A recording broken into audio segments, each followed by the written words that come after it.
Alam na this, ha? Alam na. Alam ko na. Alam na natin lahat pala. Alim ko. Kung bakit sa dami-dami ng nasuspinde ng ating ombudsman ay hindi pinapatupad ng Malacanang. Ibig sabihin ng DILG, kasi ang DILG ay siyempre gabinete, alter ego ng Pangulo yan. Siyempre, pag sinabi ng Pangulo, huwag mong implement. Kakampi natin yan. Hindi nila i-implement yung suspension ni Cebu Governor Gwen Garcia. Ito na ang dahilan. Iniendorso pala ni Governor Gwen Garcia na pinasususpindi ng ombudsman ang buong ticket ng alyansa. Nung asais. Ano ba asais? Kahapon. Opo. Kahapon lang pala yun. Masisira kasi yung sila. Pala ay nagdatingan doon ang mga alyansa. Ayun. At sila ay inendorso ni Governor Garcia. Yan, nagdatingan doon. Yan, sina Francis Tolentino, Pia Cayetano. Wala sa winning circle si Francis, ano? At saka si Abalos, di ba? Abalos na daw siya. Lost. Nandun din si Manny Pacquiao, si Tito Soto, si Ping Lacson, Abby Binay, Erwin Tulfo, at si Benhar Abalos na nangangamote. Okay. Nandun din si Lani Mercado bilang kinatawan ni Budots Review. Yan, ni Bong Budots. Okay. Yan. At nandun din si Pangulong Marcos. Tinaas bang kamay ni Garcia? Baka masuspend daw. Ala. At yung mga kandidato ni Garcia ng One Cebu. Kaya, yan. Kita niyo na kung gaano ang politika rito. Pati Unfair. ombudsman, pinupolitika. Pagkatapos, lalagyan pa ng kulay yung ombudsman. Bakit mamumulitika yun? Paalis na yun eh. Opo. Alam nyo, uulitin ko napakapangit ng ginagawa nitong administrasyon na to sapagkat pinakikita nila na pagkakampi nila, hindi nila susundin yung ombudsman. Ang ombudsman po, alam nyo, bibihirang bansa ang may ombudsman. Ayun. Ang ombudsman ay nilagay sa mismong saligang batas para nga ang kapangyarihan niya ay constitutional in nature. Nanggagaling sa saligang batas ang kapangyarihan ng ombudsman. Bakit? Para hindi ito suwayin, para maging independent, hindi mapolitika ang ombudsman. Ayun. Hindi masubject sa political influence kasi constitutional ang kanyang poder. Hindi siya pwedeng tanggalin ng presidente. May fixed term siya for 7 years. Impeachment lamang ang pwedeng pagtanggal sa kanya. Ang kanyang tanggapan ay isang creature of the Constitution, hindi ng batas.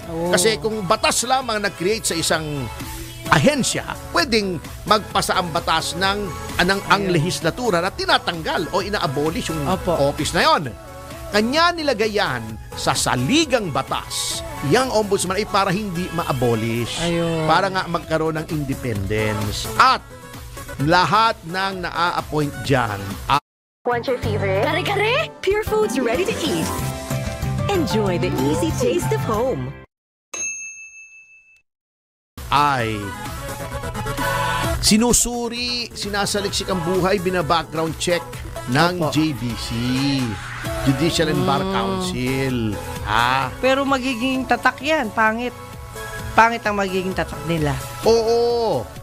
Kung ganyan na i-undermine mo yung authority, ang daming tao sinuspindi.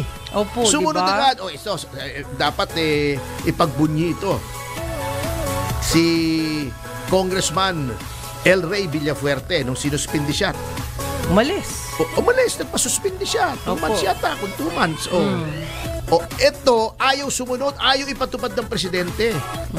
Parang anong nangyayari? Naku, sasabihin pa ng presidente, dapat may due process, bakit ganito? Palakasan nangyari. Nagiging dependent sa presidente ang pagpapatupad ng order ng ombudsman, which is exactly the evil sought to be avoided by making the ombudsman a constitutional officer na hindi pwedeng tanggalin ng ninuman at one of the few na subject sa impeachment. Sino-sino ba subject sa impeachment? Yan. Yang presidente, pangalawang pangulo, yang mga heads and members of the Constitutional Commission, ano yan? COMELEC, yan. COA. Yan ang mga constitutional commissions na hindi pwedeng tanggalin para nga may independence. COMELEC, dahil election yan, dapat independent. Ang nangyayari, sinisira ng kasalukuyang administrasyon ng independence ng lahat ng branches ng gobyerno. Ito, yung legislature natin, hindi mo na pwedeng sabing independent insofar as the House of Representatives is concerned. Kasi yung palang fact na pinsang buo ng Pangulo ang speaker, sira ng independence. At nakita nyo naman how the House of Representatives does the bidding of the President. In fact, mas makapangyarihan pa nga ang lumalabas ang House of Representatives sa Pangulo. Yung National Expenditure Program ng gobyerno na ang Pangulo ang nagbibigay ng guidelines kung anong priority projects niya, ha?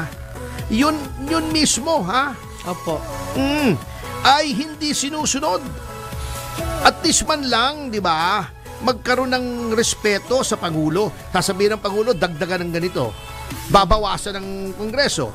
Hinahanap ko yung aking listahan May listahan ako noon ng mga sinabi ng Pangulo, etong priority ko. Ito. Sa NEP ng Pangulo, nagsumite sa legislature ng budget ang Pangulo, ha? Okay. Sabi ng Pangulo, bigyan natin ng prioridad ang transportasyon. So in fairness to Mr. Marcos, to President Marcos, tama yung maganda yung kanyang gusto proposal. Oo. Ha?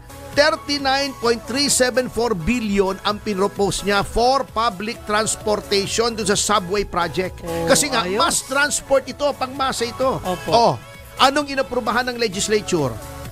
7.8. Magkanong binawas sa mungkahi ng presidente? 31.5 billion ang binawas.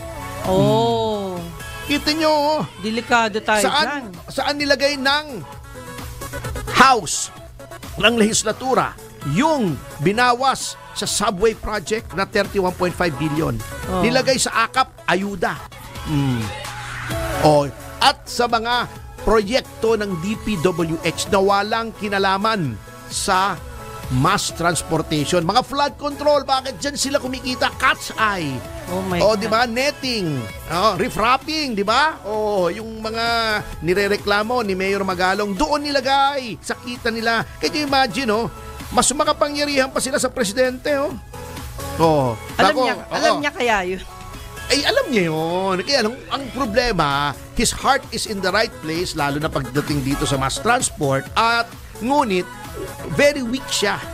Hindi niya ginigiit. Kung strong ang president, kayang-kaya mo yan Pwede niya sabihin yun, di ba? Itong priority ko, ba't mo babawasan? Pero attorney, nakakatakot pala yan. Yung subway, di ba sooner gagamitin na natin? Baka paano kulang ng mga tornilyo yan. Kasi nga, ang laki nung nawalang budget paano? Kulang din sa tornilyo yung mga nasa house. Patay tayo Kaya dyan. kulang sa tornilyo yan. Opo. Oo. Yung transportation, Nakatakot. palaging nagiging kengkoy. Natatandaan mo na yung panahon ni Noynoy. Opo. Ang biniling bagon. Hindi kasya dun sa MRT, LRT. Di ba? Wala namang nanagot doon Ano yung tinapon lang? Ano nangyari? Paano mong gagamitin yun? Hindi nga kasya Kaya nga po. Paano isipin mo yun. Binayaran yun Para kang bumili ng gulong, hindi kasya dun sa sasakyan mo, gagawin mo roon. Ayan. Ipin mo yun. Yung mga balustre, yung mga bollard. Ito just to show you, parehas tayo. Panahon ni Duterte nilagay yun. Dapat may managot doon na dating opisyal ni Pangulong Duterte. Yes, dapat. Pero ang nangyayari nga kasi, yung legislatura, ang head ng legislature na dapat independent, pinsang buo niya.